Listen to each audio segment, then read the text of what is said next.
बिस्मिल्लाहिर्रहमानिर्रहीम। स्टूडेंट्स, आज हम पढ़ेंगे चार्ल्स लॉ। ये सर चार्ल्स ने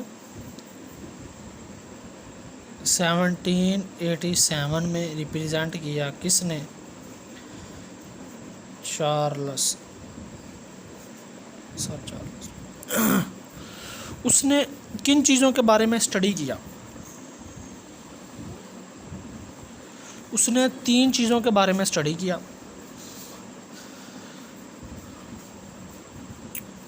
वॉल्यूम ऑफ गैस, टेम्परेचर, कहाँ पे? At constant pressure. इसने क्या रखा? प्रेशर को कांस्टेंट रख दिया।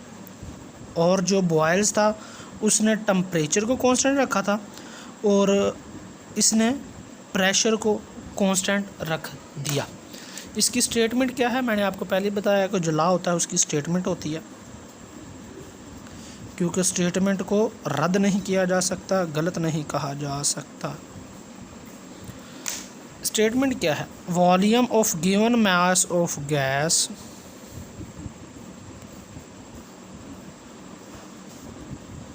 volume of given mass of gas is directly proportional to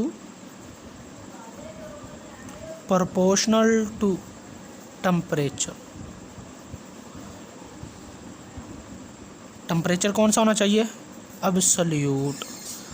absolute temperature होना चाहिए। ये उसका क्या था? Last. Volume of given mass of gas is directly proportional to temperature. ये मैं आपको आगे डिटेल के साथ बयान करूँगा। क्या था? Volume directly proportional to temperature. आगे डेरिवेशन इसकी करता है मज़ीद।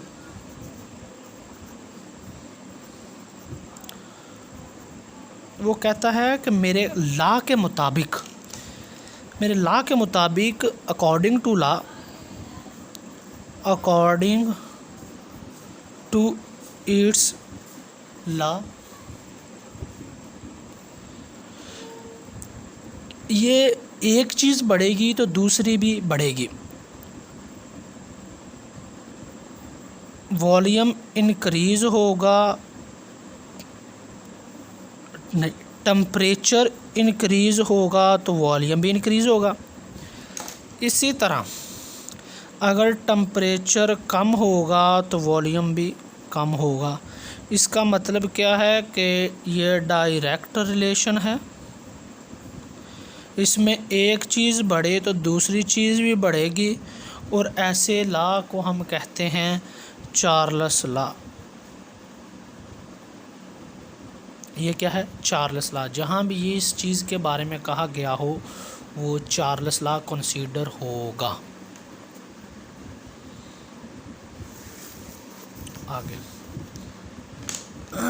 आगे उसकी डेरिवेशन में उसने क्या किया? मज़ीद उसको एक्सप्लेन किया कि v is directly proportional to t, v is equal to K T,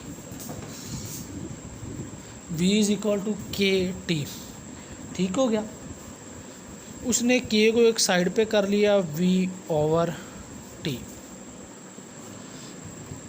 k is equal to v over t हो जाएगा। देखें, अब जैसे ही टेम्परेचर T1 इनिशियल टेम्परेचर हो जाएगा, जब T2 फाइनल टेम्परेचर, तो उस वक्त वॉल्यूम भी हो जाएगा V1 से फाइनल V2। फिर क्या हुआ? K is equal to V over T हमारे पास फाइनल टर्म है। अब चेंजिंग आई है, एक उसकी टर्म है, एक इनिशियल टर्म है। चेंजिंग आने से पहले और एक चेंजिंग आने के बाद क्या होगा? K is equal to V1 T1, ठीक हो गया, और K is equal to V2 T2। वो कह रहा है कि constant equal constant same so variable equal to each other. तो वेरिएबल इक्वल होंगे, v1 over t1 is equal to v2 over t2। ये था इसकी फाइनल टर्म जो हम आगे न्यूमेरिकल्स में यूज़ करेंगे। आगे उसकी एक्सपेरिमेंटल वेरिफिकेशन भी इसने पेश की।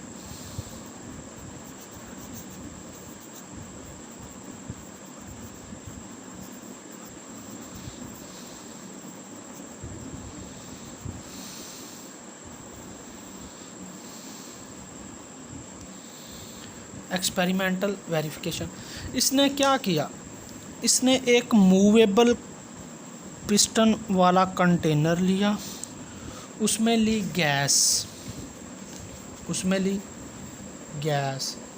गैस का जो टेम्परेचर था वो था, ये गैस, इसका जो टेम्परेचर था वो था 25 डिग्री सेल्सियस और जो वॉल्यूम था इनिशियल वो 50 सेंटीमीटर क्यूब। जैसे ही उसने टेम्परेचर किया इंक्रीज़, हमने पढ़ा है कि टेम्परेचर इंक्रीज़ होगा तो क्या इंक्रीज़ होगा, वॉल्यूम इंक्रीज़ होगा। क्यों, डायरेक्ट का रिलेशन है। कौन सा रिलेशन है, डायरेक्ट।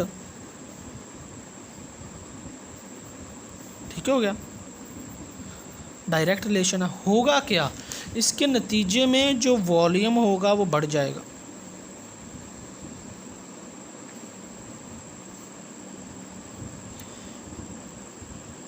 वॉल्यूम यहाँ तक पहुँच जाएगा।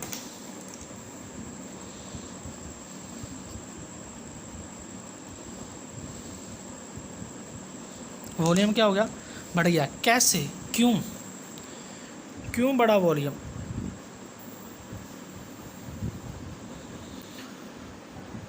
यहाँ पे क्या टेम्परेचर था, 100 डिग्री सेल्सियस और वॉल्यूम कितना हो गया, 62.5 सेंटीमीटर क्यूब।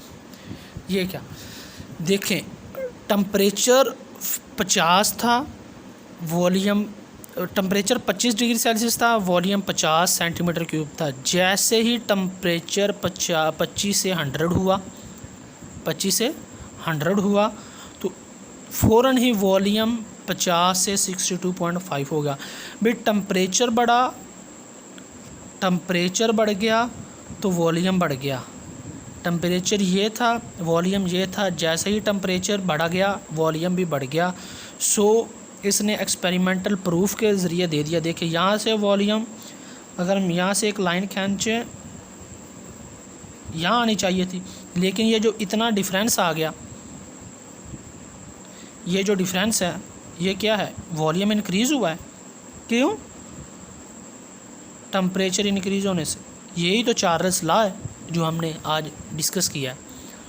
जी, जिस चीज़ की समझ ना आए वो कमेंट सेक्शन में ज़रूर पूछें, मैं उनका जवाब दूंगा। अब नेक्स्ट वीडियो तक हमारा या नेक्स्ट लेक्चर तक हमारा इंतज़ार करें।